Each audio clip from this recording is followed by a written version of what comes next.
Hanya karena aku mengutuk bosku sepulang kerja aku malah bertransmigrasi menjadi seorang pewaris jahat yang dibenci oleh seluruh negeri. Aku pikir aku akan menjadi karakter tumbal yang membuka jalan untuk kisah cinta sang pahlawan wanita, tapi ternyata putra mahkota menolak pertunangannya. Dengan sang santa demi aku, dan penyihir agung menjungkir balikan seluruh dewan sihir juga demi aku. Kesatria elf berubah demi aku terus-menerus mencari perhatianku dan Duke yang tampan memborong semua perhiasan di negeri ini untukku. Aku tidak pernah menyangka keempat dewa papan atas ini akan cemburu padaku.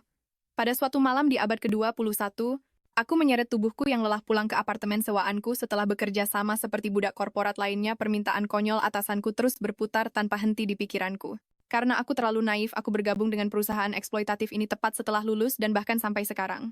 Aku masih mengerjakan pekerjaan untuk 3 orang sendirian. Memikirkan hal ini, aku langsung membuka sebotol bir dingin. Aku menengadahkan kepala dan menenggaknya. Beberapa teguk cairan dingin itu mengalir di tenggorokanku. Rasanya enak sekali sampai kulit kepalaku merinding. Aku akhirnya merasa hidup kembali. Sebenarnya aku sudah lama terbiasa dengan kehidupan budak korporat ini. Meskipun aku merasa frustrasi di tempat kerja setiap hari setelah pulang kerja, aku akan mengutuk habis-habisan perusahaan dan bosku. Dengan begitu perasaanku jadi jauh lebih baik dan hidup terus berjalan, tapi sesekali aku masih menatap kosong ke langit-langit. Aku berpikir jika hidup terus seperti ini, lebih baik aku memulai hidup baru di dunia lain. Tapi siapa sangka kata-kataku akan menjadi kenyataan. Ketika aku bangun lagi, aku terkejut dengan semua yang ada di sekitarku. Kamar suite mewah berwarna emas yang menyilaukan ini. Sama sekali tidak seperti kamar sewaanku yang kecil, dan tangan-tangan halus di depanku ini bisa menjadi model krim tangan. Di mana tangan kasarku yang kapalan karena mengetik di keyboard. Tepat saat aku memikirkan hal ini, seorang pelayan masuk membawa nampan. Melihatku sudah bangun, dia langsung berbalik dan lari keluar dengan panik. Aku segera bangkit dari tempat tidur ingin memanggilnya kembali, tapi menyadari ada yang aneh dengan bayanganku di cermin. Setelah melihat lebih dekat, wow, siapa wanita cantik berambut merah di cermin ini? Mata ini bersinar seperti batu permata yang baru dipoles, dan aura ini memancarkan kebangsawanan yang luar biasa. Aku menempelkan wajahku ke cermin dengan panik. Apa yang sebenarnya terjadi? Hei, tidak bisakah transmigrasi ini memberiku peringatan dulu? Tiba-tiba ingatan-ingatan kacau membanjiri otakku seperti seseorang memasukkan USB yang penuh dengan data sampah. Ternyata pemilik asli tubuh ini adalah Christina von Luck, seorang penjahat wanita yang terkenal jahat. Dia suka mempersulit para pelayan, memalsukan pengalamannya sendiri, terlibat dalam penyelundupan untuk memuaskan keinginan egoisnya, dan bahkan dengan sengaja mencari gara-gara dengan tunangannya. Dia melakukan segudang perbuatan jahat. Reputasinya sangat buruk, bahkan anjing pun menghindarinya. Aku langsung merasa sangat tidak berdaya. Kenapa orang lain bertransmigrasi? Sebelum alur ceritanya dimulai sementara, aku langsung masuk ke dalam situasi di mana aku yang harus menanggung semua kesalahannya. Yang lebih membuat panik lagi, aku bahkan tidak ingat apakah aku sudah mati sebelum aku bisa memahami semuanya. Pelayan itu membawa masuk seorang dokter. Menghadapi pertanyaannya, aku segera menggunakan keahlian bertahan hidupku sebagai budak korporat. Aku berpura-pura lemah mengatakan kepalaku sakit dan aku tidak bisa mengingat dengan jelas. Pikiranku benar-benar kosong, seperti file yang telah dihapus. Nadaku terdengar polos. Dokter itu mengangguk pelan mengatakan bahwa kehilangan ingatan karena syok adalah hal yang normal. Dia menyuruhku untuk beristirahat dengan baik dan mungkin aku akan mengingatnya dalam beberapa hari. Mendengar ini aku segera mengiyakan kata-katanya. Lalu dia memperhatikanku sejenak dan bilang caraku bicara sepertinya berbeda dari sebelumnya. Ini gawat, jadi aku buru-buru mengalihkan pembicaraan. Dengan bilang aku mau istirahat dan meminta mereka pergi dulu. Pikiranku berteriak waspada, aku tidak boleh mengungkap kebenarannya. Membicarakan soal bertukar tubuh akan membuat mereka menganggapku gila. Pemilik asli tubuh ini sudah dalam masalah, kalau sampai terbongkar tamatlah riwayatku. Aku tidak bisa mengambil risiko itu. Tepat saat aku tahu dari pelayan bahwa aku sudah tertidur selama 3 hari 3 malam, pintu tiba-tiba terbuka dengan keras. Sekelompok ksatria menerobos masuk. Aura mereka yang mengintimidasi sangat menakutkan. Ksatria pemimpin mendekatiku dan memanggil namaku. Dengan suara dingin dia bilang yang mulia menuntut kehadiranku segera di istana. Aku menunjuk diriku sendiri dengan tangan gemetar. Dengan wajah penuh ketidakpercayaan. Menghadap kaisar seorang antagonis sepertiku tidak pantas mendapatkan hak itu. Ksatria itu tidak berkata apa-apa lagi, hanya mengangkat dagunya dengan dingin dan memberi isyarat agar aku mengikutinya. Nada bicaranya terdengar seperti sebuah peringatan. Seolah-olah menyuruhku untuk tidak mencoba macam-macam. Aku mengutuk si pemilik asli dalam hati. Kenapa aku harus menanggung akibat dari perbuatanmu? Kehidupan seorang budak korporat benar-benar menyedihkan. Setelah digiring ke aula besar oleh para ksatria, aku merasa suasana yang menekan ini sungguh menyesakkan. Sang kaisar yang duduk di singgasana tinggi mengenakan jubah kebesaran yang megah. Tatapannya menyapu seluruh tubuhku. Sambil bertanya apakah aku tahu kenapa aku dipanggil. Pikiranku kosong dan hanya ada kepanikan, jadi aku tergagap menjawab tidak tahu. Seketika aura kaisar menjadi gelap. Satria pemimpin di sampingku datang menolongku menjelaskan bahwa aku kehilangan ingatan karena jatuh dari tangga. Aku mengangguk dengan semangat. Aku harus bisa melewati ini bagaimanapun caranya. Pada saat ini tunangan si pemilik asli. Philip tiba-tiba melangkah maju. Pakaian kebesaran putra mahkotanya membuatnya terlihat semakin dingin. Dan rasa jijik di matanya seakan meluap. Aku langsung menundukkan kepalaku lebih dalam. Takut menjadi sasaran omelan. Philip bilang kejahatanku tidak akan hilang hanya karena kehilangan ingatan. Nada bicaranya sama sekali tidak ada lembutnya. Keringat dingin membasahi punggungku. Aku tidak mengerti kejahatan apa yang dia bicarakan. Jadi aku buru-buru bertanya dengan hormat apa yang terjadi. Philip bilang 3 hari yang lalu jam 2 siang si pemilik asli. Mencoba mendorong Priscilla dari tangga, tapi malah dia sendiri yang jatuh. Meskipun aku adalah putri dari keluarga Marcus. Aku tetap harus bertanggung jawab atas kejahatan ini. Mendengar ini, aku tiba-tiba teringat orang itu. Priscilla adalah seorang gadis rakyat biasa yang diadopsi. Si pemilik asli terus-menerus mengejeknya. Aku mengeluh dalam hati, tapi bahkan jika si pemilik asli tidak menyukainya, tidak perlu sampai sejauh ini. Aku ingin membela diri, tapi tenggorokanku terasa tercekat dan aku tidak bisa bicara. Aku mendongak dan bertemu dengan tatapan Philip bersama dengan tatapan murka sang kaisar. Para ksatria juga menatapku dengan aneh. Saat ini aku akhirnya mengerti apa artinya terpojok dari segala arah. Kakiku menjadi lemas dan aku hampir tidak bisa berdiri. Hampir saja ambruk. Lalu Philip bilang meskipun Priscilla tidak terluka, aku adalah orang yang berbahaya, yang harus diawasi sepanjang waktu. Aku merasa lega tapi juga panik. Setidaknya aku tidak akan dipenggal. Tapi apakah diawasi berarti dikurung di ruangan gelap? Satria di sampingku tiba-tiba melepas helmnya. Aku langsung terpana. Wajahnya sangat tegas, dan berkarisma hidungnya mancung dan menonjol seperti protagonis dalam komik. Aku bersumpah seumur hidupku belum pernah melihat pria setampan ini. Tepat saat aku diam-diam mengaguminya, dia berkata tanpa ekspresi bahwa mulai hari ini, aku akan tinggal bersamanya. Mataku terbelalak tinggal bersama. Bukankah ini pengawasan 24 jam? Jadi aku buru-buru menyarankan agar aku tinggal di kediaman Markis dan berjanji tidak akan membuat masalah, tapi Philip menolaknya, katanya dia tidak percaya padaku. Aku jadi kehabisan kata-kata. Pemilik asli tubuh ini punya begitu banyak skandal, dia benar-benar menyusahkanku saat ini. Kaisar menambahkan bahwa kesatria utama akan memutuskan sendiri untuk mengeksekusiku atau tidak. Kakiku hampir lemas karena ketakutan. Aku tidak mau mati begitu saja setelah bertransmigrasi. Kesatria itu juga berkata, apakah amnesiaku nyata atau tidak akan segera terungkap? Melihat ekspresinya yang tegas, aku jadi semakin merasa bersalah dan takut. Dalam perjalanan pulang, aku dan kesatria itu duduk berhadapan. Keheningan ini sungguh menakutkan. Aku mencuri pandang ke arahnya, berpikir hidupku sepenuhnya bergantung pada suasana hatinya. Ini terlalu pasif. Ingatan mulai muncul di benakku. Pria di hadapanku ini adalah Cedric, pewaris Duke. Setelah pemilik asli tubuh ini memutuskan pertunangannya dengan Philip, dia malah mengganggu Cedric, melakukan banyak sekali hal bodoh untuk menggodanya. Cedric sudah lama sangat muak dengannya. Memikirkan ini aku jadi merinding. Ini benar-benar awal yang seperti neraka. Kalau aku membuat masalah lagi, tamatlah riwayatku. Kereta kuda tiba di kediaman Duke tepat saat aku akan turun. Dalam hati meratapi kehidupanku yang seperti neraka. Cedric mengulurkan tangannya padaku dengan sikap seorang pria sejati. Aku merasa sedikit berterima kasih namun juga bingung. Seorang pengawas bersikap sangat sopan pada seorang tahanan. Setelah turun dari kereta, aku menatap gerbang kediaman itu dan mataku langsung terbelalak. Kastil ini benar-benar luar biasa megah. Aku jadi iri, ini adalah tempat yang tidak akan pernah bisa dimiliki oleh budak korporat seumur hidup. Kepala pelayan memimpin para pelayan ke depan, membungkuk dan menyambut kami kembali. Ini pertama kalinya aku melihat sambutan semewah ini. Kepala pelayan bertanya tentang identitasku. Cedric hanya berkata, tolong urus dia, dan kepala pelayan itu langsung paham. Kepala pelayan itu memberi isyarat selamat datang dan mengantarku ke kamar. Sikapnya sopan tapi tetap menjaga jarak. Dan kepala pelayan membawaku ke penjaraku. Aku kaget, kemewahannya sangat menyilaukan. Aku cepat-cepat bilang kalau kamar kecil saja sudah cukup. Tidak perlu semewah ini, tapi kepala pelayan mengatakan ini adalah perintah Cedric dan tidak dapat diubah. Kemudian dia menunjuk ke sebuah bel di dekat situ. Bunyikan bel jika Anda butuh sesuatu. Ada pakaian ganti di lemari. Dia juga menyuruhku untuk tetap di dalam kamar dan tidak keluar. Setelah berbicara, dia menutup pintu dan bergegas pergi. Aku menatap punggungnya dan mengeluh, dia pergi begitu cepat. Aku tidak sadar kalau aku sebegitu tidak disukainya. Aku menghela napas dalam hati. Kepala pelayan itu pasti tahu alasanku berada di sini. Aku pun mengulurkan tangan untuk membuka lemari pakaian. Berniat untuk ganti baju. Aku terkejut lagi, lemari itu penuh dengan gaun-gaun indah dalam berbagai gaya. Pada saat ini tiba-tiba terdengar suara dari belakangku menanyakan apakah ada sesuatu yang terjadi. Aku terlonjak kaget, hampir saja menabrak sudut lemari. Aku berbalik dan melihat seorang pelayan yang membawa nampan dengan wajah datar. Dia bilang sudah mengetuk tapi tidak ada jawaban, jadi dia masuk sendiri dan bertanya apakah gaun-gaun itu kurang dan apa perlu ditambah lagi. Aku buru-buru melambaikan tanganku. Cukup-cukup, ini sudah terlalu banyak. Aku tidak akan pernah bisa memakai semuanya. Pelayan itu memperkenalkan dirinya sebagai Hannah, katanya dia di sini untuk melayaniku. Dia tetap berbicara tanpa emosi. Dia menambahkan kalau wajahnya terlihat dingin karena otot-ototnya kaku dan menyuruhku untuk tidak menghiraukannya. Aku menatap wajahnya yang datar itu dengan pasrah. Aku sudah mulai cemas memikirkan kehidupanku di sini nanti. Hana berhenti sejenak dan berkata, makanannya sudah siap, dia akan mengantarku ke ruang makan di mana Cedric sudah menungguku. Mendengar ini, aku langsung menjadi gugup, jantungku berdebar kencang. Aku harus bertemu dengannya lagi, apa dia berencana menceramahiku? Mengikuti Hana ke ruang makan para pelayan mendorong troli penuh dengan berbagai hidangan lezat. Mataku terbelalak, ini adalah makanan-makanan mewah yang tidak akan pernah bisa dicicipi oleh budak korporat bergaji rendah seumur hidupnya.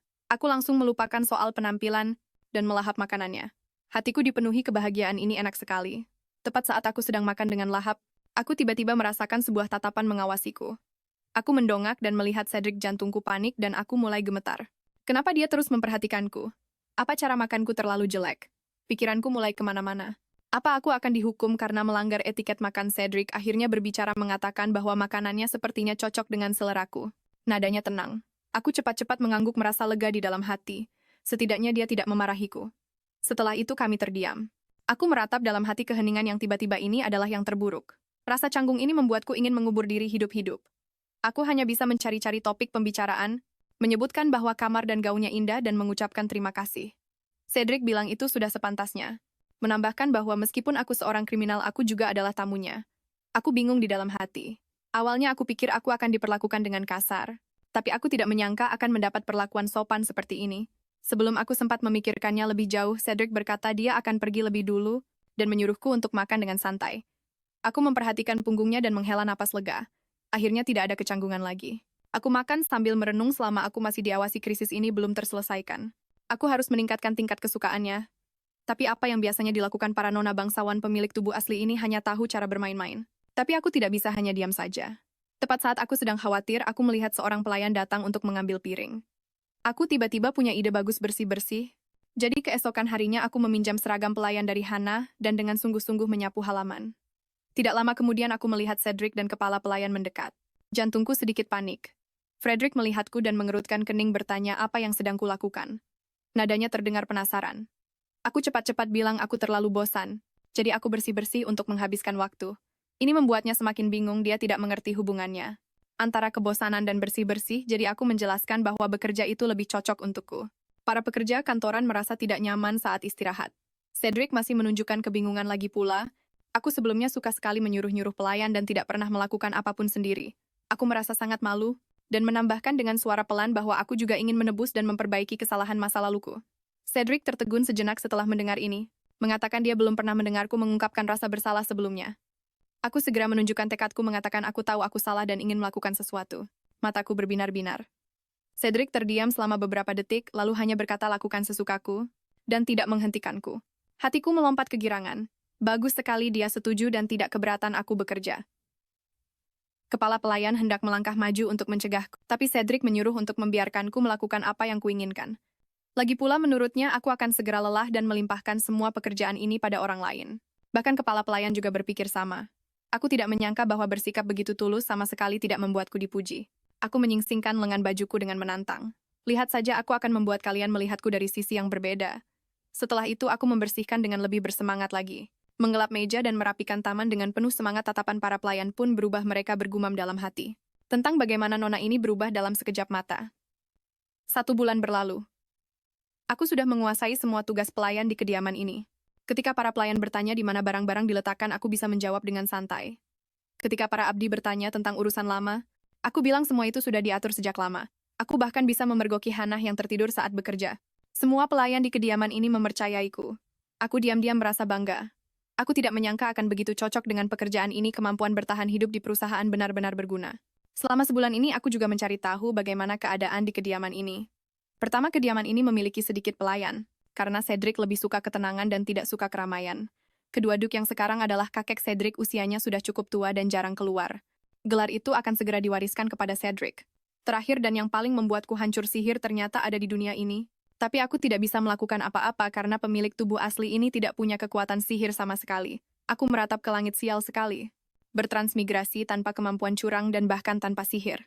Tepat saat aku merasa sedih, aku melihat sesuatu yang terlihat seperti pakaian tergantung di pohon, jadi aku memutuskan untuk mengambilnya. Aku memanjat pohon dengan cekatan dan terampil. Aku mengambil benda itu dan membukanya untuk melihat.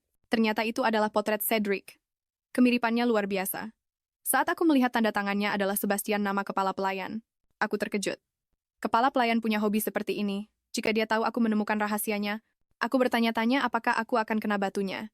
Tiba-tiba aku mendengar suara langkah kaki dari kejauhan. Aku melihat ke bawah dan ternyata itu Cedric. Jantungku panik. Jika dia melihatku memegang potretnya, dia pasti akan salah paham. Aku buru-buru mencoba turun dari pohon untuk bersembunyi, tapi kakiku terpeleset. Tubuhku langsung kehilangan keseimbangan. Aku berteriak dalam hati, tamatlah riwayatku, aku akan jatuh dan ini pasti sakit sekali. Detik berikutnya, Cedric menangkapku. Aku mendarat di atasnya. Tepat saat aku ingin meminta maaf dengan tulus, melihat wajahnya dari dekat memenuhi pikiranku sepenuhnya dengan pikiran wajah yang tampan sekali. Karena itu, sebelum aku sempat bereaksi, Cedric tiba-tiba meraih tanganku dan mengubah posisi. Dia dengan paksa menindihku ke tanah, menekanku dari atas. Gerakannya cepat dan tiba-tiba. Wajahku langsung memerah. Pikiranku kosong, benar-benar bingung. Hei, apa yang baru saja terjadi? Cedric sadar dan segera bangkit. Dia menjelaskan ini adalah refleks seorang satria, mengatakan bahwa tertindih di medan perang membahayakan nyawa seseorang. Aku berdiri terpaku sejenak sebelum bereaksi. Aku cepat-cepat membungkuk mengatakan tidak apa-apa dan berterima kasih padanya lalu berbalik dan lari karena pada saat ini, entah kenapa jantungku terus berdebar kencang. Ini benar-benar aneh. Cedric memperhatikan sosokku yang berlari menjauh, berdiri tak bergerak di tempatnya terdiam. Di dalam kamar, kepala pelayan melihat ekspresi Cedric dan melangkah maju untuk bertanya apakah dia tidak sehat. Cedric terlihat bingung dan bertanya apa maksud kepala pelayan, jadi kepala pelayan menyebutkan wajahnya terlihat agak merah sekarang. Mendengar ini hati Cedric sedikit bergejolak. Namun dia dengan keras kepala mengatakan kepala pelayan salah lihat, berbalik untuk membuka lemari pakaian mencari baju, ujung telinganya masih terasa panas. Setelah berganti pakaian, dia bilang akan pergi keluar dan meminta kepala pelayan untuk menangani semuanya dengan hati-hati. Kepala pelayan bertanya kemana dia akan pergi. Dia hanya bilang akan pergi ke kota, dan perlu melapor secara berkala. Di ruang tamu istana, putra mahkota Philip sedang bertanya pada Cedric tentang grimoire. Mempertanyakan apakah dia sudah mengetahui tempat persembunyiannya dari Christina. Cedric menggelengkan kepala dan berkata belum. Nada bicara Philip terdengar mendesak. Saat dia mendesak mengapa tidak ada kemajuan setelah tinggal bersama selama 1 bulan, Cedric terdiam. Tanpa membela diri atau menjelaskan lebih lanjut, Philip mengungkit apa yang dilaporkan Cedric dalam surat-suratnya, menanyakan apakah itu merujuk pada Christina yang melakukan pekerjaan pelayan. Dia menambahkan bahwa Christina yang dulu tidak akan pernah berpikir untuk menebus dosa mencurigai apakah Cedric telah menganggap serius kata-katanya. Cedric berkata tentu saja tidak, tetapi kata-katanya terhenti menunjukkan keraguan.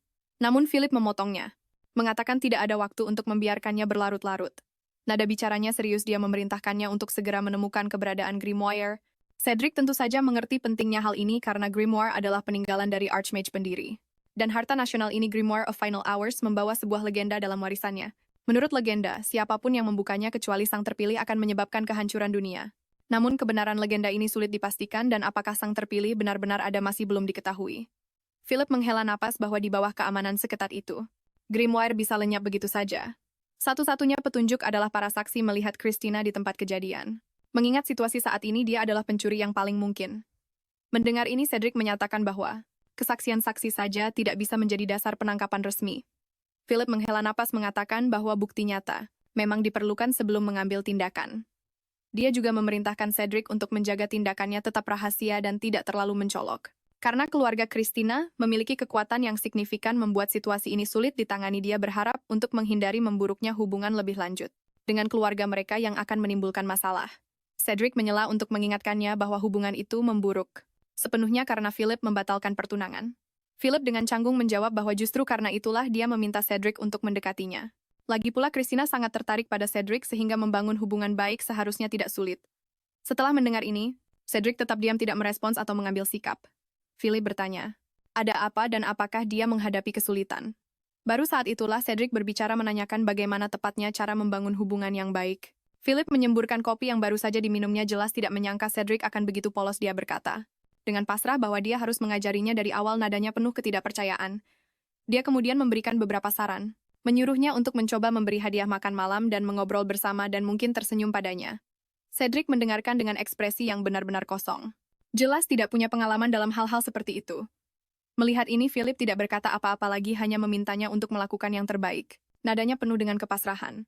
Di dalam kereta dalam perjalanan pulang, Cedric berulang kali mengingat kata-kata Philip. Dia teringat Philip mengingatkannya untuk tidak menganggap serius tindakan Christina. Lalu dia teringat bagaimana sikap Christina selama 1 bulan ini di kediamannya. Dia mulai merasa bingung setelah kembali ke kediaman Duke. Dia berdiri di balkon mengamati setiap gerakan Christina melihatnya mendiskusikan pekerjaan dengan para pelayan. Dia berpikir tentang bagaimana gadis itu bekerja dengan rajin hari ini sangat berbeda dari sebelumnya. Dia tidak bisa tidak bertanya-tanya apakah dia seorang penipu, tetapi dengan cepat menepis pikiran itu karena dia sudah memastikan bahwa dia adalah orang yang asli. Dia merasakan perbedaan antara dirinya yang sekarang, dan pandangannya tentang wanita itu sudah sangat berubah. Dia tidak lagi memiliki kesombongan yang angkuh seperti dulu. Terlebih lagi, dia sibuk bekerja dengan sungguh-sungguh lincah seperti hewan kecil. Dia mendapati dirinya tidak bisa mengalihkan pandangannya. Menyadari pikirannya telah melantur Cedric dengan cepat kembali sadar. Dia bertanya-tanya dalam hati mengapa dia menjadi seperti ini. Mungkin karena terlalu lama mengamati telah membuatnya menumbuhkan perasaan simpati. Adegan dari kejadian sebelumnya kembali muncul di benaknya. Dia kebetulan melihat wanita itu memanjat pohon untuk mengambil sesuatu. Tanpa sengaja dia melihatnya kehilangan pijakan dan jatuh dari pohon. Saat itu dia bergegas maju tanpa berpikir. Begitu dia menangkapnya, seluruh berat tubuh wanita itu menekan tubuhnya. Itulah pertama kalinya dia melihat wajah wanita itu dengan begitu jelas dari jarak sedekat ini. Jantungnya tiba-tiba berdebar kencang tak terkendali. Semakin dia memikirkannya, semakin dia yakin bahwa Christina benar-benar seperti orang yang berbeda. Di sisi lain, aku menatap tumpukan pakaian dan perhiasan berkilauan yang tiba-tiba muncul di kamarku, pikiranku menjadi kosong. Aku segera memanggil Hannah dan bertanya apa yang sedang terjadi. Hannah memegang kotak-kotak hadiah itu dan berkata ini semua adalah hadiah yang ingin diberikan Cedric untukku. Aku benar-benar terpana setelah mendengar ini, tidak bisa mempercayai telingaku. Apa Cedric yang mengirim ini, aku berpikir. Ini terlalu tak terduga, tapi detik berikutnya aku menyadari ada sesuatu yang tidak beres. Seluruh perasaanku menjadi tidak tenang. Hari ini jelas bukan hari ulang tahunku. Kenapa dia mengirim begitu banyak hadiah? Hannah mengambil hadiah-hadiah ini dan berspekulasi bahwa mungkin Cedric telah jatuh cinta padaku. Aku segera menepis spekulasi ini, lalu sebuah pikiran mengerikan melintas di benakku. Mungkinkah ini hadiah sebelum eksekusi? Mungkinkah dia sedang memperhitungkan insiden sebelumnya? Memikirkan ini, aku tidak bisa menahan tangis hatiku dipenuhi rasa takut. Pada saat ini terdengar ketukan di pintu. Hannah bergegas membukakan pintu. Pintu terbuka dan sosok tinggi Cedric muncul di hadapanku. Ini membuatku langsung membeku. Dia benar-benar datang sendiri, jantungku mulai berdebar kencang. Namun dia hanya dengan tenang menanyakan pendapatku tentang hadiah-hadiah itu, suaranya tidak menunjukkan emosi apapun meskipun dia menanyakan ini. Aku sangat gugup sampai lidahku terasa keluh. Bertemu dengan tatapannya yang dalam seluruh tubuhku gemetar ketakutan. Dengan terbata-bata aku bilang sangat senang, suaraku bergetar tak terkendali. Dia langsung tahu kalau jawabanku itu terpaksa. Mengatakan padaku tak perlu menerimanya jika terpaksa. Aku buru-buru menjelaskan bukan karena aku tidak suka, hanya saja aku tak butuh barang berharga sebanyak ini. Dia menatap mataku, lalu tiba-tiba mengajak makan bersama dan bahkan makan setiap waktu bersama. Ini membuatku terpaku di tempat, tidak mengerti maksudnya. Di ruang makan kami duduk saling berhadapan. Suasananya sangat canggung. Pemandangan yang familiar ini mengingatkanku pada pengalaman canggung yang sebelumnya. Jadi aku memberanikan diri bertanya apakah ada perlu denganku? Dia bilang tidak ada yang khusus, hanya ingin menghabiskan waktu bersamaku. Jawaban ini membuat jantungku berdebar tak karuan. Aku bertanya-tanya apa dia benar-benar jatuh cinta padaku. Seperti yang dikatakan Hannah. Tapi aku cepat sadar. Mana mungkin pengaturan karakterku adalah seorang nona kaya yang jahat. Lalu dia tersenyum lembut dan berkata punya teman makan ternyata cukup menyenangkan. Kata-katanya bagaikan seberkas sinar mentari, yang diam-diam menyinari hatiku. Aku jadi berpikir apa selama ini dia selalu makan sendirian di istana yang megah ini. Kemudian Hannah menyisir rambutku sambil mendengarkanku mengoceh. Aku bertanya dengan bingung kenapa dia secara khusus ingin makan malam bersama. Padahal kami sudah sering bertemu saat bekerja. Hannah berkata dengan nada main-main bahwa mungkin dia ingin mengawasiku secara terang-terangan. Pernyataan itu langsung membuatku gugup seperti kelinci yang terkejut, tapi dia menambahkan dengan serius bahwa menurutnya, dia ingin memperkecil jarak di antara kita. Aku berulang kali melambaikan tangan menyangkalnya, namun pipiku tanpa sadar memerah. Namun setelah dipikir-pikir, aku benar-benar harus bekerja keras untuk memperbaiki hubunganku dengan Cedric. Jadi saat makan malam, aku mulai mencari topik pembicaraan, menanyakan apakah orang tuanya tinggal bersamanya. Dia menjawab singkat bahwa mereka telah meninggal dunia. Suaranya tiba-tiba menjadi sedikit muram. Aku langsung sadar telah salah bicara dan rasanya ingin menelan lidahku sendiri. Ekspresinya menjadi agak suram, jadi dia bangkit untuk pamit dan keluar dari ruang makan. Aku dipenuhi penyesalan. Mengutuk diriku sendiri karena begitu bodoh. Aku telah merusak hubungan yang akhirnya mulai membaik. Aku harus minta maaf. Pikiran ini membuatku langsung mengejarnya. Tepat saat aku membuka pintu, aku bertemu dengan kepala pelayan yang sedang lewat. Jadi seperti anak kecil yang berbuat salah, aku menjelaskan situasinya kepada kepala pelayan. Setelah mendengarkan, kepala pelayan itu menghela napas pelan dan berkata, begitu rupanya, aku ragu-ragu sebelum bertanya tentang masa lalu orang tua Cedric. Kepala pelayan itu mengisyaratkan. kesediaannya untuk memberitahuku tentang masalah ini, tapi bertanya dengan serius apakah aku siap mendengar masalah pribadi. Aku teringat ekspresi sedih Cedric barusan. Hal ini benar-benar menggangguku, jadi aku harus memahami keseluruhan ceritanya, agar bisa meminta maaf dengan benar dan menghiburnya dengan lebih baik. Jadi aku mengangguk dengan mantap menandakan aku sudah bertekad untuk memahaminya. Kepala pelayan mulai menceritakan masa lalu yang terkubur itu, suaranya pelan dan penuh duka. Ternyata, orang tua Cedric adalah korban pernikahan politik. Setelah kelahirannya, mereka menempuh jalan masing-masing dan tidak memperhatikannya sama sekali jadi kakeknya sang Duke. Tidak tahan melihat ini mengambil cucu laki-lakinya yang masih kecil untuk membesarkannya dengan keras, tapi itu sama sekali bukan kasih sayang keluarga yang hangat, melainkan melatih sebuah alat dan pewaris yang sempurna. Kemudian kedua orang tuanya tewas dalam sebuah kecelakaan. Cedric tumbuh tanpa mengerti apa itu cinta, ataupun cara mencintai. Kata-kata ini membuat hatiku sakit, dilanda gelombang kesedihan, tidak mengerti rasanya dicintai maupun mencintai orang lain. Pengalaman ini sangat mirip denganku. Setelah selesai bercerita, kepala pelayan itu pamit pergi. Dia memperhatikan ekspresi merenungku dari lantai atas, diam-diam mendoakan, dan berharap aku bisa membawa perubahan baik untuk Cedric. Keesokan paginya, Cedric sedang mengurus urusan resmi di ruang kerjanya. Setelah melalui banyak persiapan mental, akhirnya aku mengetuk pintu ruang kerjanya. Mendengar izinnya, aku mendorong pintu hingga terbuka dan berjalan ke hadapannya. Dia mendongak, tatapannya penuh tanya.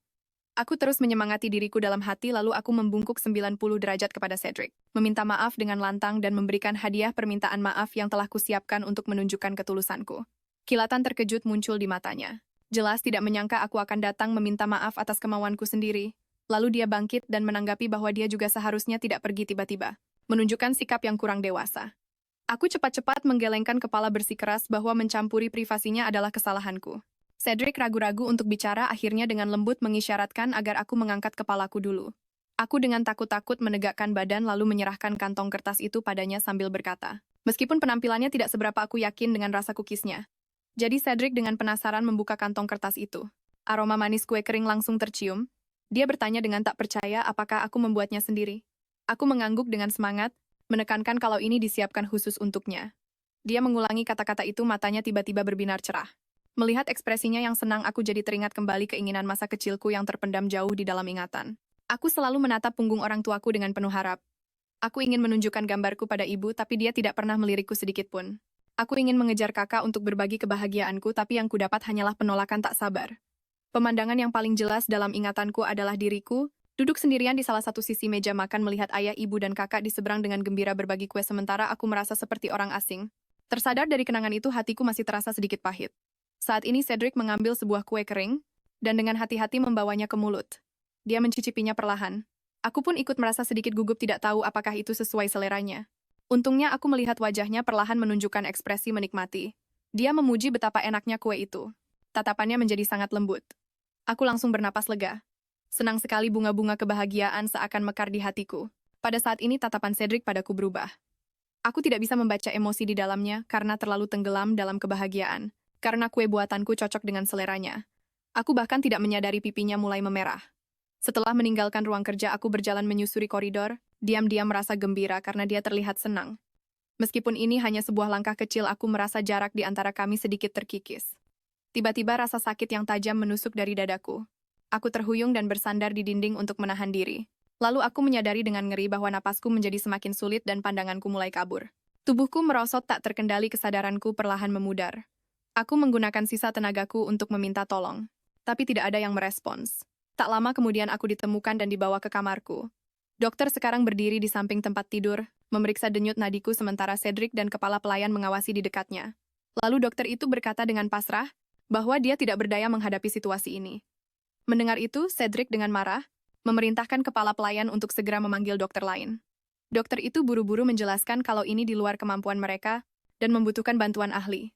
Jadi Cedric mendatangkan seorang pria tampan berambut ungu, yang langsung menunjukkan bahwa aku mengalami luapan mana. Cedric mengerutkan kening dan meminta penjelasan lebih rinci. Pria berambut ungu itu menjelaskan dengan santai bahwa ini adalah kasus yang langka, jadi wajar jika Cedric tidak mengetahuinya. Lalu dia mengangkat alis dan menggoda dengan mengatakan bahwa Cedric berani sekali memerintah penyihir jenius utama istana kerajaan, mungkin dia mengira dirinya adalah seorang bangsawan. Cedric dengan tidak sabar memotong godaannya, menyuruhnya untuk segera menjelaskan situasinya. Mendengar ini, si penyihir bercanda bahwa inilah sebabnya Cedric tidak punya teman dan seharusnya dia introspeksi diri. Penyihir itu lalu menjelaskan bahwa tubuh Christina sekarang mengandung kekuatan sihir yang sangat besar dan tidak terkendali. Jika dia tidak bisa menahannya, kemungkinan besar dia akan mati. Mendengar ini hati Cedric mencelos. Penyihir itu merasa aneh karena Christina seharusnya tidak memiliki kekuatan sihir meskipun ini memang gejala dari luapan mana. Cedric tidak peduli dengan detail seperti itu. Dan dengan mendesak bertanya bagaimana cara menyelamatkannya, penyihir itu berkata dia bisa menstabilkannya dengan menyalurkan kekuatan sihirnya sendiri ke dalam tubuh Christina. Jika sirkulasi sihirnya berjalan lancar, dia akan segera sadar. Dia menekankan bahwa meskipun ini berbahaya bagi penyihir biasa, tingkat keberhasilannya adalah 100%. Adalah 100%. Cedric langsung mendesaknya untuk segera memulai pengobatan. Penyihir itu sengaja mengulur-ulur perkataannya, mengatakan bahwa dia sebenarnya tidak diminta untuk mengobatinya.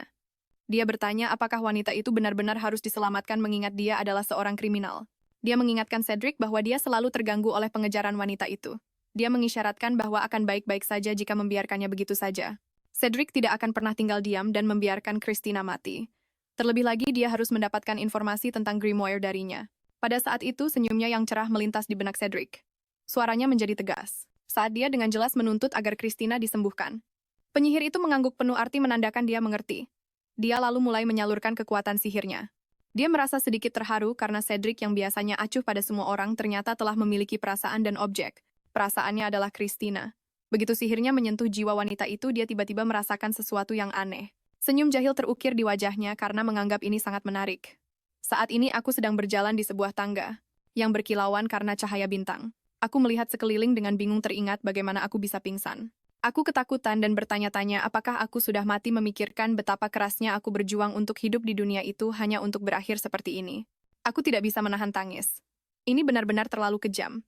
Tiba-tiba seorang wanita yang sangat cantik dengan rambut panjang biru keunguan muncul di hadapanku. Kehadirannya yang seperti Dewi bahkan membuat cahaya bintang di sekitarnya menjadi redup. Aku terkejut dan bertanya siapa dia. Wanita itu dengan lembut membuka tudung jubahnya memperlihatkan wajahnya yang memesona. Dengan suara selembut alunan musik surga dia berkata, "Selamat datang kembali Christina." Dia tersenyum dan meralat ucapannya, mengatakan bahwa dia seharusnya memanggilku Sei.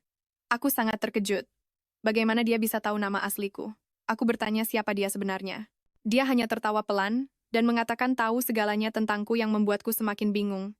Aku mati-matian mencari dalam ingatanku tapi tidak bisa mengingat apapun. Aku belum pernah bertemu dengan wanita cantik misterius ini sebelumnya. Dia mengangkat tangannya dengan anggun. Sebuah cahaya lembut tiba-tiba memancar dari telapak tangannya berkumpul menjadi sebuah bola. Dia berkata dengan misterius bahwa dia harus mengembalikan benda yang sangat penting ini padaku. Aku menerima bola bercahaya itu dengan hati-hati dipenuhi keraguan dan rasa penasaran. Ini jelas pertama kalinya aku melihat bola cahaya misterius ini. Tepat saat aku hendak bertanya aku menyadari sosoknya perlahan menjadi transparan sebelum akhirnya lenyap sepenuhnya. Dia berkata dengan lembut bahwa aku harus kuat di masa depan. Aku segera mengulurkan tanganku ingin bertanya, apa maksudnya dengan masa depan? Tapi dia tidak menjawab dan malah menghilang sedikit demi sedikit di depan mataku. Dia meninggalkanku sendirian dengan air mata yang membasahi pipi, karena aku bahkan tidak yakin apakah aku masih hidup. Tiba-tiba sebuah suara yang menyenangkan menarik kesadaranku kembali ke dunia nyata. Saat membuka mata, aku melihat seorang pria tampan berambut ungu menatapku dengan penuh rasa ingin tahu. Ini sangat mengejutkanku hingga aku berteriak. Reaksiku membuatnya terhibur dan dia tertawa tampak sangat senang. Dia memperkenalkan dirinya sebagai Cyril, penyihir jenius kerajaan, dan mengatakan kalau dia sudah lama mendengar tentang reputasiku. Aku menjadi sedikit lebih tenang, dan mulai bertanya-tanya kenapa ada penyihir di kamarku. Dia menjelaskan bahwa itu karena aku mengalami gejala luapan mana. Sebuah kondisi langka yang hanya menimpa mereka yang punya kekuatan sihir berlebih di tubuhnya. Mendengar ini aku jadi semakin bingung. Aku memberitahunya bahwa tubuhku seharusnya tidak memiliki kekuatan sihir sama sekali. Dia mengangguk sambil berpikir dan berkata bahwa awalnya memang begitu. Memang tidak ada, tapi sekarang entah kenapa jadi ada. Aku langsung teringat mimpi aneh itu yakin kalau keduanya pasti berhubungan. Dia lanjut menjelaskan bahwa meskipun dia sudah menekan situasinya untuk sementara dengan kekuatan sihirnya, jika terus begini nyawaku kemungkinan besar akan dalam bahaya. Kabar ini membuatku langsung membeku. Jantungku langsung dipenuhi rasa takut. Aku tidak mau mati muda di usiaku yang sekarang. Dia dengan lembut menoel wajahku dan meyakinkanku bahwa inilah alasannya dia ada di sini. Aku mengangguk kosong belum sepenuhnya pulih dari keterkejutan. Pada saat itu pintu didorong terbuka, dan Cedric bersama yang lainnya masuk dengan cemas. Mereka bergegas ke sisi tempat tidur masing-masing tampak khawatir padaku. Cedric dengan panik bertanya apakah keadaanku sudah membaik.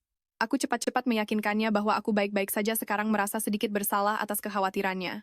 Dia menatap tajam ke arah Cyril dan menunjukkan bahwa aku sudah tidak sadarkan diri selama 3 hari penuh. Cyril menjelaskan dari samping bahwa Dalam keadaan normal, aku seharusnya sudah sadar dalam 1 hari. Mungkin ini karena konstitusi tubuhku yang agak istimewa. Aku kaget karena tidur begitu lama lagi. Aku jadi semakin yakin kalau ini pasti ada hubungannya dengan mimpi aneh itu. Kepala pelayan mengungkapkan kelegaannya karena aku sudah sadar. Hana bertanya dengan penasaran apakah tornado di dalam kamar adalah sihir Cyril. Cyril dengan bangga mengakui bahwa itu adalah perbuatannya dan bertanya apakah semua orang terkesan. Kepala pelayan dengan pasrah. Menunjukkan bahwa sihir itu menyebabkan kerusakan perabotan yang butuh ganti rugi. Cyril langsung mengalihkan pembicaraan dan bertanya, "Bagaimana perasaanku sekarang?" Dia dengan lembut menyentuh puncak kepalaku dan ekspresinya tiba-tiba menjadi serius. Aku dengan gugup bertanya apakah ada sesuatu yang buruk muncul. Dia menyangkalnya dan malah mengumumkan berita mengejutkan. Dia bilang aku sekarang bisa menggunakan sihir putih. Istilah yang asing ini membuat semua orang yang ada di sana menunjukkan ekspresi bingung. Cyril menjelaskan bahwa ini adalah jenis sihir yang cukup langka, yang hanya bisa digunakan oleh mereka yang memiliki berkah bulan. Aku benar-benar bingung dan tidak bisa mengikuti percakapan itu. Sadar kalau pengetahuanku tentang sihir sangat kurang, aku cepat-cepat mengangkat tangan dan memintanya untuk menjelaskan dengan lebih sederhana. Cyril kemudian mulai menjelaskan dengan sabar bahwa sekitar 80% orang di dunia ini memiliki sedikit kekuatan sihir dan bisa menggunakan sihir sederhana. Dia menggunakan Cedric sebagai contoh mengatakan kalau dia hanya bisa menggunakan sihir seperti api korek api, yang menunjukkan kemampuan sihirnya cukup terbatas seperti kebanyakan orang. Orang-orang sepertiku yang awalnya tidak punya kekuatan sihir, sebenarnya berjumlah 10%. Orang-orang sepertinya yang lahir dengan kekuatan sihir dahsyat, bahkan lebih langka lagi. Dia menambahkan bahwa menguasai sihir yang kuat membutuhkan latihan jangka panjang. Setelah mendengar ini, aku dalam hati mengeluh kalau sihir sepertinya kurang praktis dan efisien dibandingkan alat-alat biasa. Dia lanjut menjelaskan bahwa orang dengan kekuatan sihir biasanya diberkati oleh 4 elemen. Aku mengajukan pertanyaan mengatakan bahwa aku malah menerima berkah bulan. Dia menjelaskan bahwa ini adalah kasus khusus. Cukup langka bahkan dalam literatur yang tercatat. Dia mengambil kuncup bunga yang belum mekar dari vas dan memintaku mengulurkan tangan untuk mencoba. Dia mengajariku untuk membayangkan perasaan melepaskan energi dari tanganku. Mengikuti arahannya, aku berkonsentrasi dan mencoba melepaskan kekuatan di dalam tubuhku. Aku takjub saat menemukan bahwa kuncup bunga di tanganku perlahan-lahan mulai mekar. Dia dengan gembira memastikan kalau aku memang bisa menggunakan sihir penyembuhan. Aku senang sekali. Merasa ini seperti karakter penyembuh di dalam game. Aku juga diam-diam merasa beruntung karena kemampuan ini sepertinya sangat berguna di kehidupan nyata. Aku mulai bertanya dengan cemas apakah aku benar-benar bisa menguasai kemampuan ini. Cyril langsung berjanji dengan sungguh-sungguh, mengatakan padaku untuk tidak khawatir karena dia akan membimbingku dengan serius. Dia akan menjadi guru sihirku. Cedric langsung menyatakan kalau dia juga bisa mengajar di level ini. Cyril membalas bahwa keahlian terbesar Cedric adalah ilmu pedang, dan dengan belak-belakan berkata ini akan terlalu sulit baginya. Cedric bersikeras untuk bertanggung jawab, untuk merawatku, tapi malah ditanya balik apakah dia akan tetap diam saja saat melihatku jatuh sakit lagi. Cedric terdiam, tidak bisa melanjutkan perdebatan. Cyril mengambil kesempatan untuk menyatakan bahwa dia juga sangat tertarik padaku, sebagai seorang pribadi. Dia kemudian menyuruh mereka bertiga keluar dari kamar, mengatakan kalau dia harus segera mulai mengajar. Setelah Cedric dan yang lainnya meninggalkan kamar, Cyril menyatakan bahwa pelajaran akan dimulai sekarang. Aku setuju dengan gugup, bersiap untuk mulai belajar mengendalikan sihir, tapi sebelum benar-benar mulai dia tiba-tiba mendekat dan merendahkan suaranya, dengan tatapan menyelidik yang tertuju langsung ke mataku. Dia bertanya siapa aku sebenarnya. Aku menjawab bahwa aku adalah Christina. Jantungku berdebar kencang. Takut kalau rahasiaku terbongkar. Jika Cyril tahu aku berasal dari dunia lain, aku benar-benar tidak akan bisa bertahan hidup di sini. Cyril dengan terang-terangan menyatakan bahwa sifat jiwaku berbeda dari Christina yang dulu. Pikiranku langsung kosong. Dia menjelaskan bahwa jiwa Christina yang asli tidak akan memiliki kekuatan sihir. Karena itu aku pasti orang lain. Aku bisa menipu orang lain, tapi aku tidak bisa menipunya. Jantungku serasa berhenti berdetak, tidak tahu harus berbuat apa. Di bawah tekanan dan bujukannya, aku menceritakan kisah transmigrasiku dengan terbata-bata. Aku pikir dia akan mengirimku ke laboratorium. Tapi tak disangka, setelah mendengar semuanya mata Cyril berbinar penuh semangat. Dia menggosok-gosokkan kedua tangannya dan berkata, "Ini menarik sekali." Dia bilang awalnya dia pikir ini hanya pertukaran jiwa, tapi ternyata ini adalah pengunjung dari dunia lain. Aku cepat-cepat meraih lengan bajunya dan memohon padanya untuk merahasiakannya. Cyril bilang dia paling benci masalah dan langsung setuju. Aku akhirnya bisa bernapas lega. Tapi dia mengalihkan pembicaraan dan berkata dia ingin mempelajari kekuatan sihirku sebagai gantinya. Jantungku kembali berdebar kencang.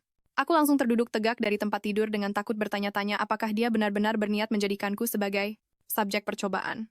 Cyril tersenyum dan berkata dia akan mengajariku mengendalikan kekuatan sihirku, agar dia bisa mengamatinya lebih dekat. Dia kemudian mulai bertanya berapa banyak kekuatan sihir yang ada di duniaku yang asli. agar dia bisa melatihku dengan lebih baik. Aku menjawab dengan canggung bahwa tidak ada sihir di dunia kami. Setelah dia terkejut, Cyril bertepuk tangan dan mengumumkan bahwa karena tidak ada dasar sama sekali pelatihan intensif harus dimulai. Dia bilang kalau aku mengalami insiden luapan mana lagi tidak akan ada yang bisa menyelamatkanku lagi, jadi aku harus bekerja keras untuk bertahan hidup. Waktu berlalu dengan cepat. 1 bulan kemudian setelah baru saja menyelesaikan latihan aku langsung terkapar di tanah, kakiku selemas mie. Aku mengeluh dalam hati bahwa latihan intensif dari Cyril benar-benar sangat melelahkan. Cyril menghampiriku saat itu juga, dan berkata aku telah membuat kemajuan besar. Dia bertanya apakah aku bisa merasakannya. Aku cepat-cepat mengangguk dan bilang kalau aku sudah bisa mengendalikan kekuatan sihirku. Cyril mengangguk dan berkata kalau begitu tidak akan ada lagi insiden luapan mana di masa depan. Mataku langsung berbinar bahagia berpikir setelah bekerja keras sekian lama, akhirnya aku berhasil, tapi dia malah bilang, latihan harus terus berlanjut sampai aku menjadi penyihir istana. Aku langsung kempes semangat. Merasa jalan di depanku masih panjang. Cedric datang saat itu juga dan menolongku mengatakan kalau aku kelihatannya tidak terlalu antusias soal ini. Dia menoleh ke Cyril dan berkata dengan dingin karena latihannya sudah selesai dia harus pergi. Cyril bilang dia akan terus datang untuk pemeriksaan mendadak. Melihat mereka berdua bertengkar aku berpikir dalam hati, kalau sihir itu lebih merepotkan dari yang kubayangkan. Cedric membongkar niatnya mengatakan Cyril hanya ingin menggunakan pemeriksaan mendadak sebagai alasan untuk berkeliaran di perkebunan. Selama ini dia tidak hanya seenaknya merusak barang-barang di perkebunan, tapi juga melahap makanan manis secara berlebihan dan bahkan tidur langsung di tempat tidur Cedric hidup dengan sangat santai. Mendengar ini, Cyril buru-buru mengalihkan pembicaraan dan bilang aku sangat serius berlatih akhir-akhir ini. Aku menatapnya dan menggerutu dalam hati kalau dia menjadikanku tameng lagi. Cyril bahkan memegang tanganku dan berkata tinggal bersamaku seumur hidup tidak akan pernah membosankan. Cedric melirik antara Cyril dan aku rasa cemburu di matanya sangat jelas. Tiba-tiba Cyril menyarankan agar aku menyembuhkan luka di tangan Cedric sebagai ujian hasil latihan. Aku terdiam sejenak, Cedric juga terdiam dan bertanya, bagaimana Cyril tahu tangannya terluka? Cyril bilang dia kebetulan melihatnya terluka saat latihan pedang dia juga menggoda. Apakah ada sesuatu? Atau seseorang yang mengganggunya? Mendengar ini tatapan Cedric beralih padaku. Tatapan yang membara ini membuat wajahku terasa sedikit hangat. Cyril mengabaikannya dan menarik tangannya ingin aku menggunakan sihir penyembuhan padanya. Aku merasa sedikit gugup. Aku melihat perban di tangan Cedric dan diam-diam bertanya-tanya apakah aku boleh membukanya untuk melihat. Setelah mendapat izin, aku mulai membuka perban itu dengan hati-hati. Setelah perbannya terbuka, aku melihat lukanya dan tidak bisa menahan rasa prihatin. Cedric bilang luka kecil seperti ini bukan apa-apa. Aku menggelengkan kepala berpikir dia pasti sedang berpura-pura tegar. Aku berkonsentrasi dan menyalurkan kekuatan sihirku, cahaya langsung menerangi sekeliling. Cyril menatap cahaya itu dan berkata, fluktuasi kekuatan sihirku agak berbeda, jauh lebih kuat dari yang dia bayangkan. Tiba-tiba dia berseru kaget dan berkata, kulit Cedric sepertinya jadi lebih halus. Dia lalu dengan cepat mengangkat pakaian Cedric dan bilang dia harus memeriksanya dengan benar. Aku cepat-cepat memalingkan wajah karena malu. Tepat saat aku sangat malu, Cyril memanggilku. Dia bilang, aku berlebihan. Aku menoleh dengan bingung tidak tahu apa yang salah. Saat aku menoleh, aku melihat Cedric bertelanjang dada. ABS 8 kotaknya cukup mencolok. Cyril bilang seluruh tubuhnya sekarang jadi lembut dan halus. Cyril menepuk kepalaku dan berkata, sepertinya aku masih belum bisa mengendalikan intensitasnya. Dia lalu mulai memeriksa tubuh Cedric mengatakan kalau sihir penyembuhan ini lebih kuat daripada yang dijelaskan di buku. Dia menoleh dan bertanya dengan nada bercanda, apakah aku ini monster kecil sampai bisa sekuat ini? Aku menggaruk kepalaku dan tersenyum sedikit malu-malu. Di ruangan lain, seorang pria muda menatap surat di tangannya. Surat itu dari putra mahkota Philip, yang secara tersirat mengatakan kalau Christina sepertinya sudah merenung dan menjadi penurut akhir-akhir ini. Dia melihat surat itu dan mendengus. Dia sama sekali tidak percaya. Menurutnya, Christina tidak mungkin bisa merenungkan perbuatannya. Dia memutuskan harus mengunjungi kediaman Duke secara pribadi untuk melihat situasinya. Kali ini dia pasti akan membongkar kepalsuannya secara langsung. Suatu hari, Cedric, Cyril, dan aku sedang makan kue di taman. Sinar matahari yang hangat terasa menenangkan. Garpu Cyril tidak pernah berhenti saat dia melahap kue dengan ekspresi puas. Aku memperhatikannya dengan takjub. Berpikir orang ini pasti penggemar berat makanan manis. Cyril menatapku dan menyuruhku untuk makan makanan manis juga karena gula membuat orang bahagia. Melihat semua ini, aku berpikir dalam hati bahwa sejak Cyril datang meja makan telah memang menjadi jauh lebih hidup dari sebelumnya. Pada saat ini, pandangan Cedric tertuju padaku. Dia memperhatikan gerakan kecilku yang menggeser roti untuk menyembunyikan wortel. Dia memberitahuku untuk tidak pilih-pilih makanan dan memakannya dengan patuh. Aku dengan enggan setuju dan mulai memakan wortelnya. Wortelnya terasa hambar dan lembek saat aku mengunyah. Aku menelannya dengan susah payah sambil mengerutkan kening. Rasanya benar-benar tidak enak. Cedric memperhatikanku dalam diam sepanjang waktu. Kemudian dia tiba-tiba mengulurkan tangannya, ujung jarinya menyentuh sudut mulutku untuk membersihkan remah-remah roti. Gerakannya lembut. Wajahku langsung memerah, tanganku membeku dan detak jantungku entah kenapa berdebar lebih cepat. Cyril menyeringai jahil, matanya melirik ke arah kami berdua sambil bertanya apa yang sedang kami lakukan. Aku melambaikan tanganku dengan panik dan menjelaskan, dengan cemas, bahwa Cedric hanya bersikap baik dan membantuku. Cyril mengangkat sebelah alisnya dan berkata, ini pertama kalinya dia melihat pria pemarah ini melakukan hal seperti itu untuk seseorang. Cedric mengatupkan bibirnya dan menjawab, bahwa itu bukan kebaikan tapi kesopanan. Namun ini hanya membuatnya mendapat tatapan penuh arti dari Cyril. Melihat suasana di antara mereka menjadi tegang, aku segera mencoba mencairkan suasana, mengatakan untuk tidak berdebat dan berbicara baik-baik. Tapi Cyril langsung bertanya pada Cedric apakah dia tidak suka melihatnya dekat dengan Christina. Mendengar ini aku membeku di tempat, pikiranku kacau balau, bingung dengan apa yang dia katakan. Pada saat ini Cyril menambahkan bahwa lagi pula dia juga menyukai Christina. Aku benar-benar terkejut, berpikir dia pasti bercanda. Namun ekspresi Cedric menjadi gelap. Dia tiba-tiba berdiri dan memberitahu kami, dia ada urusan dan harus pergi. Cyril memperhatikan punggungnya yang menjauh dan berbisik padaku bahwa kecemburuan pria itu benar-benar buruk. Langkah Cedric terhenti dan dia melirik ke belakang ke arahnya tanpa mengatakan apa-apa. Dia langsung pergi. Setelah dia pergi, aku langsung mengeluh pada Cyril tentang mengapa dia mengatakan hal-hal seperti itu yang membuat suasana menjadi canggung. Takut dia akan melanjutkan, aku segera menambahkan bahwa Cedric paling terganggu dengan pengejaran Christina yang asli. Bagaimana jika keadaan kembali seperti semula? Cyril menjawab dengan acuh tak acuh bahwa dia mengatakan yang sebenarnya dan bahkan menyarankanku untuk menguji reaksi Cedric. Aku segera menolak, mengatakan tidak. Di sisi lain, Cedric berendam di bak mandi. Otot perutnya terlihat samar-samar di antara uap, terlihat sangat menarik. Dia bertanya pada dirinya sendiri berulang kali dengan cemas apakah dia cemburu-cemburu pada Christina. Wajahnya yang memerah tiba-tiba terlintas di benaknya dengan sangat jelas. Cedric tersadar kembali. Dia mengangkat tangannya dan menampar dirinya sendiri. Air terciprat. Dia menarik napas dalam-dalam dan memaksa dirinya untuk tenang. Dia berpikir bahwa Christina adalah seorang penjahat dan mendekatinya hanyalah untuk mencari tahu keberadaan grimoire. Dia hanya perlu melaporkan informasi yang dia dapatkan. Tentang Philip, dia tidak boleh memikirkan hal lain. Keesokan harinya cuaca cerah, sinar matahari terasa hangat dan aku sedang mencabuti rumput liar di taman. Melihat tanah yang sudah bersih, aku merasa senang, berpikir betapa menyenangkannya saat usaha membuahkan hasil. Dibandingkan dengan kerja lembur sampai tengah malam di masa lalu, ini terasa seperti hidup di surga. Aku tidak bisa menahan diri untuk tidak menghela napas. Dulu tidak ada upah lembur dan aku sangat lelah.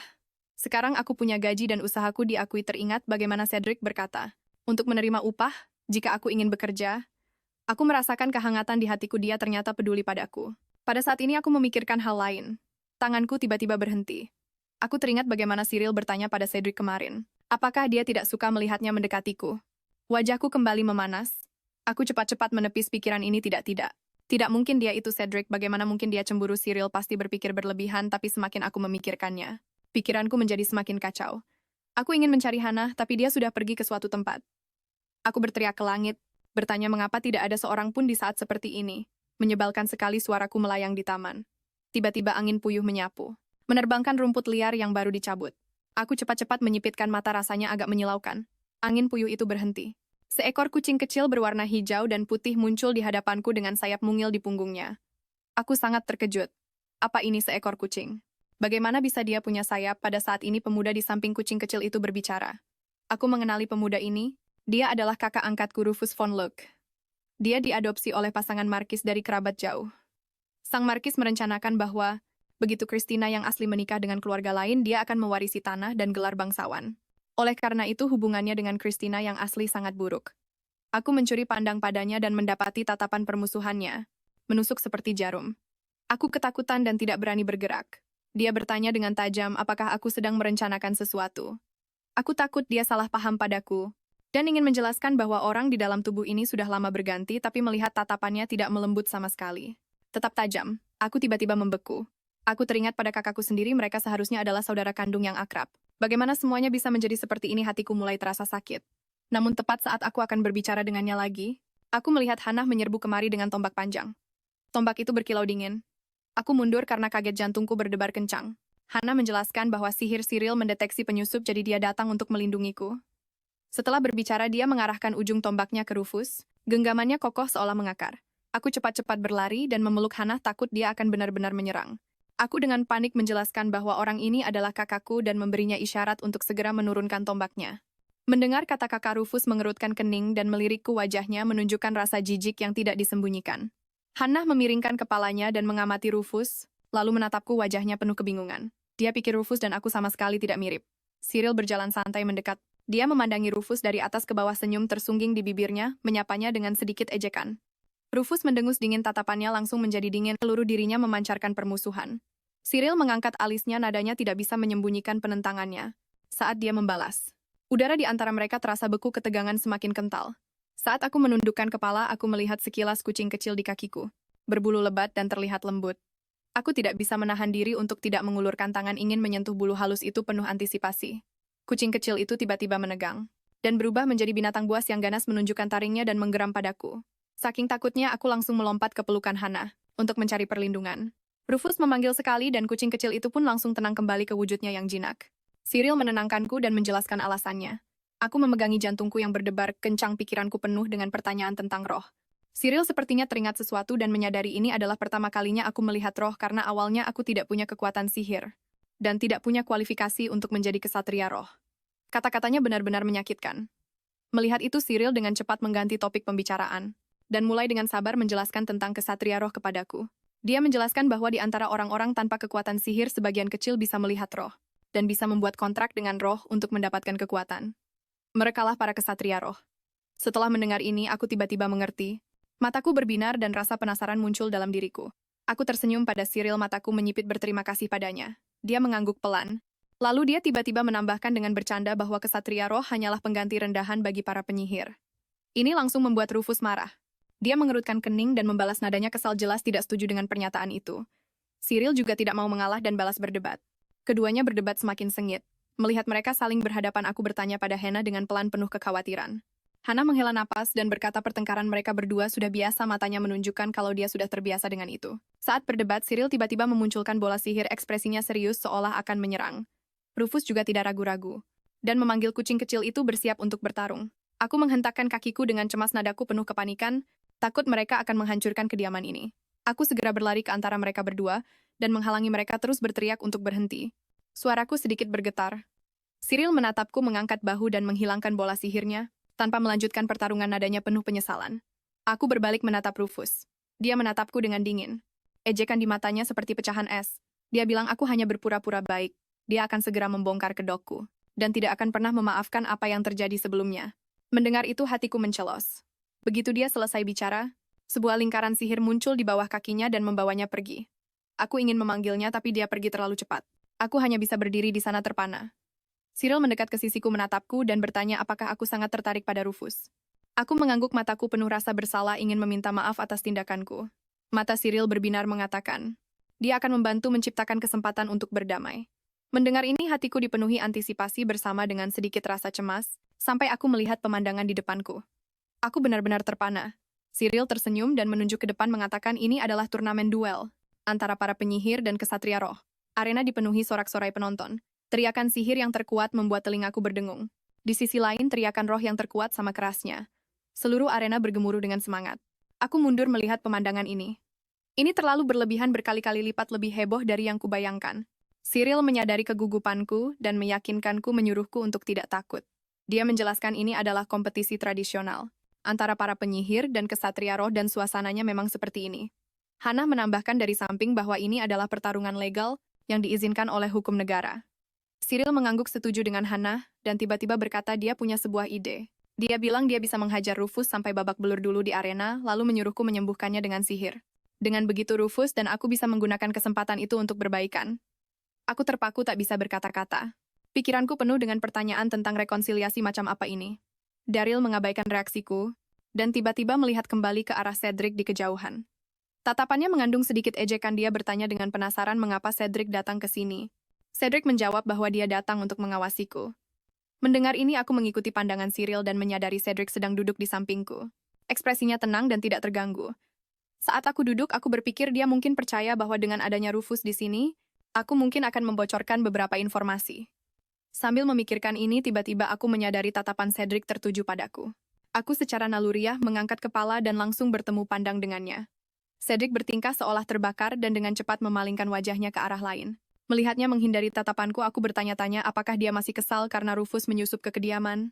Setelah ragu-ragu sejenak, aku tetap tidak bisa menahan diri untuk bertanya dengan jelas, takut dia benar-benar marah. Cedric dengan lembut menggelengkan kepalanya dan berkata dia tidak terlalu mempermasalahkan hal ini.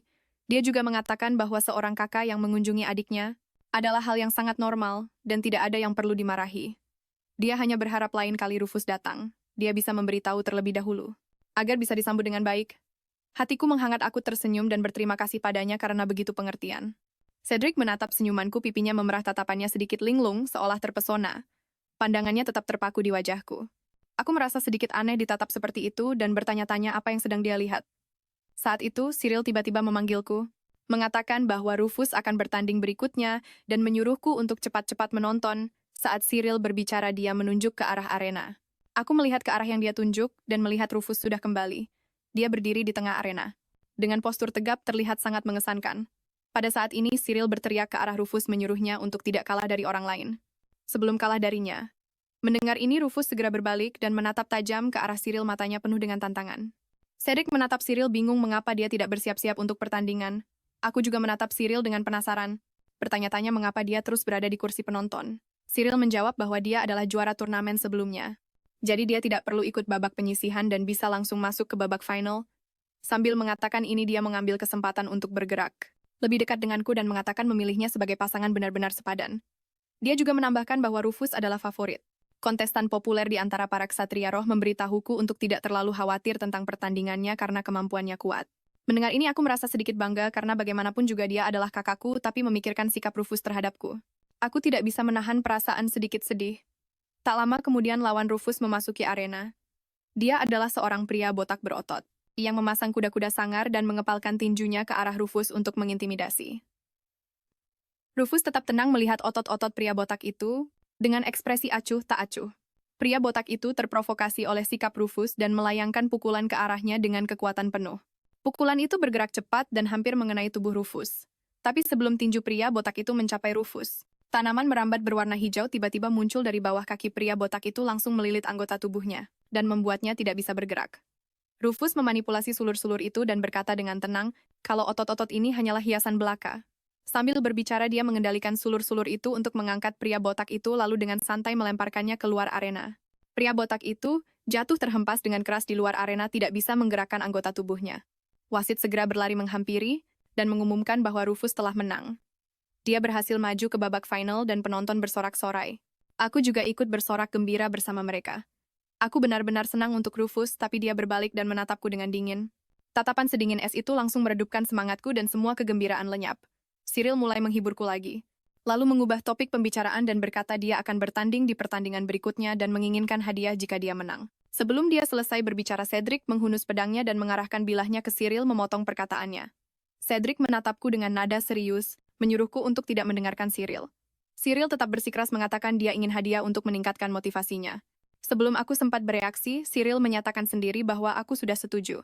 Hal ini membuat Cedric sangat marah, sehingga dia mengayunkan pedangnya ke arah Cyril, tapi Cyril dengan gesit menghindar. Cyril berkata sambil tertawa bahwa semuanya sudah beres, dan menggunakan sihir untuk terbang ke arena. Aku segera memanggilnya ingin bertanya hadiah apa sebenarnya yang dia maksud, tapi dia terbang terlalu cepat dan tidak mendengarku. Aku berdiri terpaku, pikiranku penuh kebingungan, tidak tahu hadiah apa yang dia inginkan. Aku hanya bisa berdoa dalam hati agar Rufus menang, kalau tidak, Cyril pasti akan menagih hadiah itu. Wasit berdiri di tengah arena, dengan semangat mengumumkan bahwa babak final akhirnya dimulai. Dia memperkenalkan Cyril yang mendapatkan gelar bangsawannya melalui kekuatan sihir dan kegigihan, dan penonton langsung meledak dalam sorak-sorai yang bergemuruh. Dia kemudian menyebutkan bahwa Rufus adalah seorang jenius ksatria roh dan gelombang sorakan lainnya segera menyusul. Aku terkejut saat menyadari bahwa kedua kontestan menikmati popularitas yang luar biasa di antara penonton. Hana menanggapi di sampingku secara khusus, mengingatkanku bahwa orang yang duduk di belakang kita lebih dicintai oleh para nona muda. Mendengar ini aku berbalik untuk melihat Cedric. Dia sedang fokus, dengan saksama meninjau dokumen di tangannya. Sinar matahari jatuh di profil tampannya membentuk siluet yang mendebarkan hati. Harus kuakui dia benar-benar memiliki pesona unik yang membuatku tidak bisa berpaling. Hana dengan lembut menepuk lenganku, memberi isyarat agar aku tidak mengabaikan kehadirannya. Dia dengan percaya diri menyatakan bahwa dia juga adalah sosok yang cukup populer dan penting. Kupikir dia bercanda karena Hana biasanya terlihat cukup malas dan biasa saja. Melihat ekspresinya yang luar biasa serius, aku tidak bisa menahan rasa bingung dan termenung. Cedric angkat bicara di saat yang tepat untuk mengingatkan kami bahwa pertandingan akan segera dimulai secara resmi. Kami segera mengarahkan perhatian penuh kami pada kompetisi yang intens dan mendebarkan itu. Aku berdoa dalam hati agar Rufus meraih kemenangan dalam duel ini. Mengingat kembali ucapan bercanda Cyril sebelum pertandingan, tentang hadiah kemenangan membuatku merasa tidak nyaman. Aku tidak bisa tidak khawatir tentang permintaan sulit apa yang mungkin dia ajukan, jika dia menang. Akhirnya pertarungan di antara mereka pun dimulai. Kursi penonton secara berkala meledak dengan pekikan takjub bersorak untuk pertandingan yang spektakuler. Kedua kontestan di lapangan terlibat dalam duel sihir yang memukau.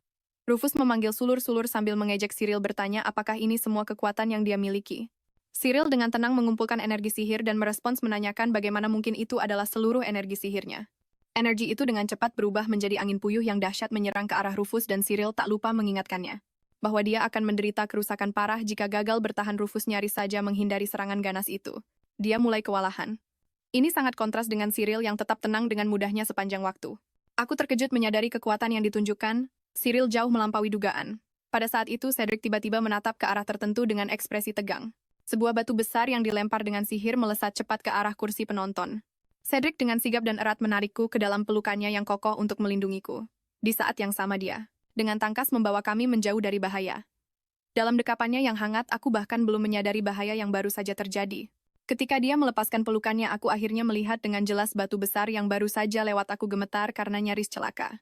Aku segera mengucapkan terima kasih yang tulus padanya. Cedric lalu mengulurkan tangannya ke arahku. Dia menyarankan agar aku jangan dulu pergi dari sisinya. Entah kenapa detak jantungku mulai berpacu lebih cepat dan aku setuju begitu saja tanpa berpikir. Aku pun dengan patuh meletakkan tanganku dengan lembut di telapak tangannya. Di arena, Rufus terus berjuang menghindari serangan yang tak henti-hentinya.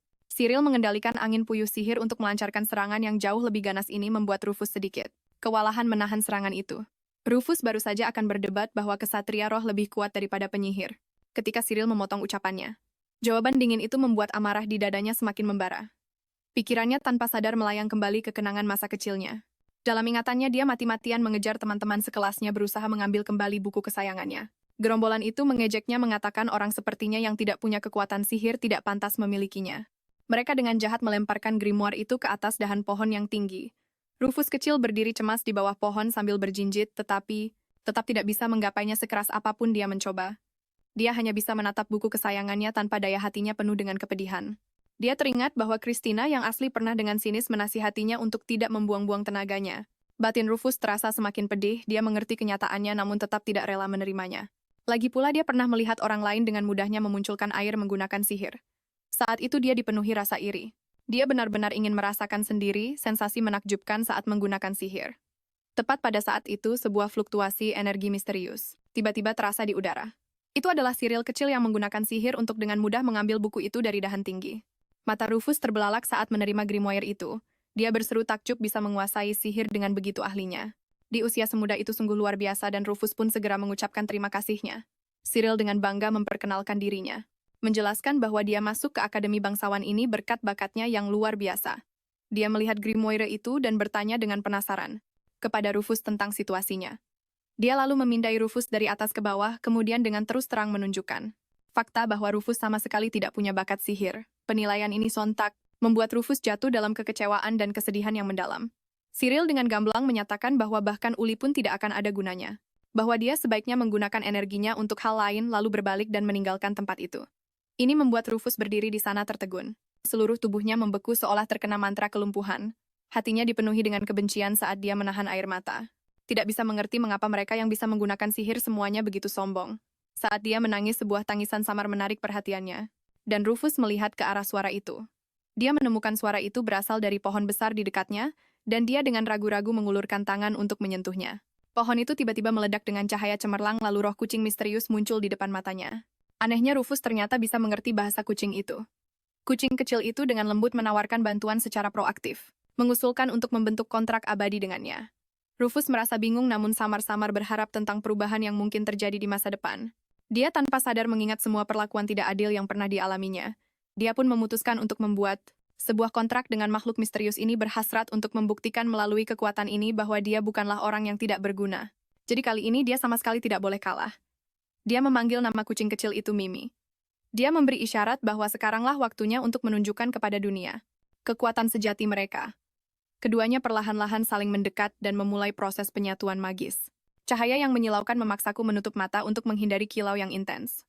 Saat aku membuka mataku lagi, aku terkejut saat menemukan bahwa Rufus telah menyelesaikan transformasinya. Hal ini bahkan mengejutkan Cedric. Melihat ini, aku dengan penasaran bertanya apakah transformasi ini menandakan kekuatan yang luar biasa. Cedric mengindikasikan. Ini juga pertama kalinya dia menyaksikannya, dan dia kagum bahwa penyihir roh legendaris benar-benar ada di dunia ini. Mendengar ini, aku tidak bisa menahan perasaan senang yang tulus atas bakat yang ditunjukkan Rufus di arena. Cyril dengan tenang menunjukkan bahwa sekadar mengubah penampilan tidak ada artinya. Rufus dengan tegas menyatakan bahwa dia akan menunjukkan pada lawannya kekuatan yang sesungguhnya. Dia kemudian dengan cepat melancarkan serangan yang kuat dan ganas ke arah Cyril. Cyril dengan cepat menghindar ke samping menangkis serangan itu dengan gerakan yang luwes dan elegan.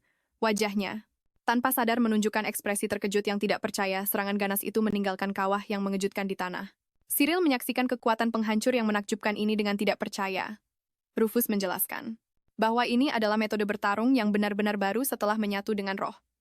Rufus kemudian terus-menerus melancarkan serangan sihir yang ganas. Cyril hanya bisa terus menghindari bola-bola energi itu. Rufus bertanya apakah terus-menerus menghindar adalah respons yang pantas. Cyril dengan pasrah menyatakan bahwa dia benar-benar tidak ingin jadi gepeng karena bola-bola energi ini. Rufus bersumpah bahwa mulai hari ini dia akan sepenuhnya membalikan anggapan bahwa ksatria roh lebih lemah dari penyihir. Dia mengumpulkan energi terkuatnya.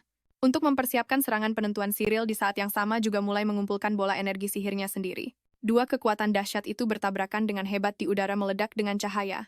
Aku sangat terpikat oleh duel yang spektakuler ini. Di saat kritis ini aku tiba-tiba menyadari sesuatu yang tidak normal. Aura Rufus entah bagaimana berubah menjadi hitam. Pada saat ini Rufus di arena sama sekali tidak menyadarinya. Dia terus mengulang dalam benaknya bahwa dia akan menang. Bahwa dia jelas lebih unggul sekarang. Di seberangnya gerakan Cyril yang mengendalikan sihir perlahan-lahan menjadi kaku. Gelombang kepuasan rahasia melonjak dalam diri Rufus. Akhirnya dia bisa menunjukkan pada orang-orang sombong ini kemampuannya. Tiba-tiba gelombang rasa tidak nyaman menyerang dan Rufus mengerutkan keningnya, kesakitan penyatuannya dengan Mimi kemudian terganggu secara paksa. Dan mereka terpaksa berpisah. Rufus jatuh terhempas ke tanah, firasat buruk muncul di hatinya. Dia tamat sudah. Angin puyuh sihir Cyril menderu ke arahnya. Untungnya angin itu hanya menyerempetnya dan menghantam ke samping. Pertandingan berakhir dan Cyril berjalan ke arahnya, mengatakan bahwa menutup mata saat pertandingan tidak akan ada gunanya. Dia memasang senyum lembut dan penuh perhatian. Sikap yang sama sekali tidak terduga ini sangat mengejutkan Rufus. Detik berikutnya dia sadar sepenuhnya bahwa dia telah kalah telak. Rufus perlahan berdiri dan mengakui kekalahan dengan suara rendah. Dia kemudian berbalik tanpa menoleh ke belakang dan buru-buru meninggalkan arena kompetisi. Tidak peduli bagaimana Cyril memanggilnya dari belakang, dia tidak pernah berbalik. Aku memperhatikan sosoknya yang menjauh penuh dengan kekhawatiran, namun tidak yakin harus berbuat apa.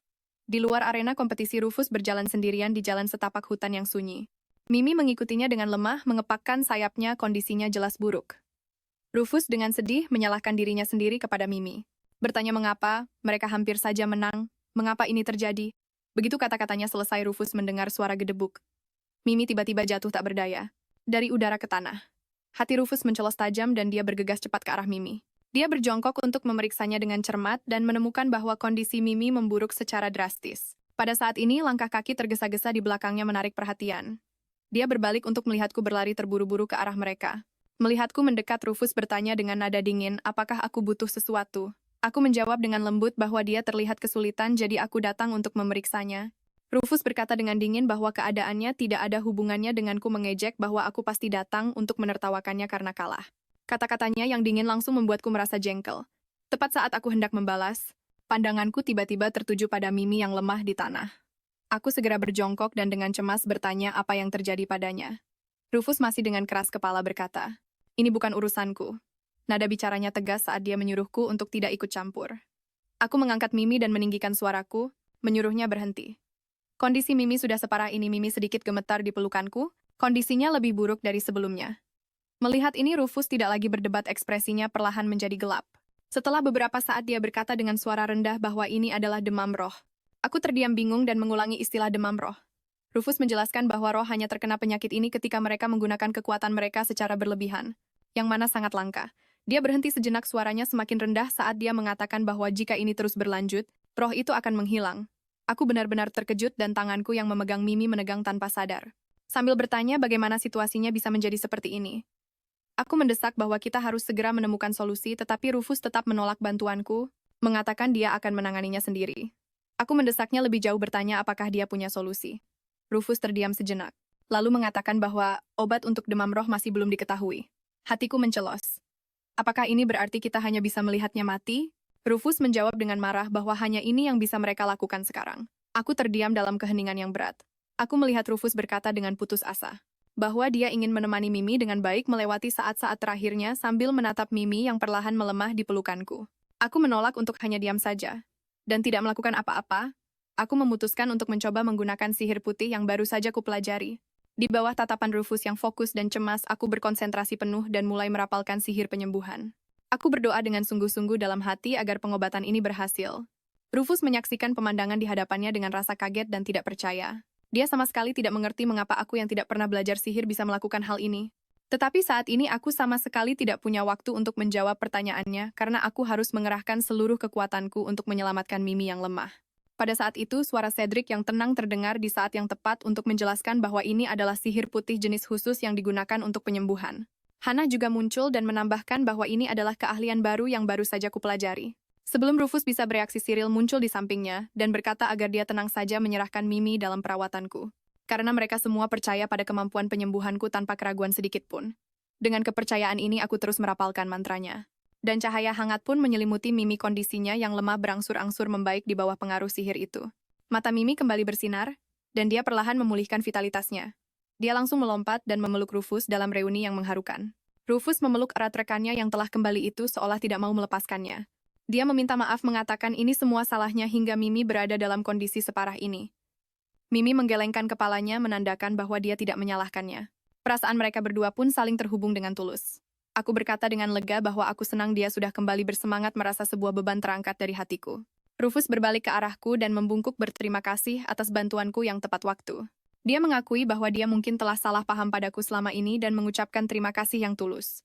Aku buru-buru mengatakan bahwa aku hanya melakukan apa yang seharusnya kulakukan, dan tidak perlu bersikap terlalu sopan seperti itu. Aku kemudian dengan hati-hati bertanya, apakah mulai sekarang kita bisa akur?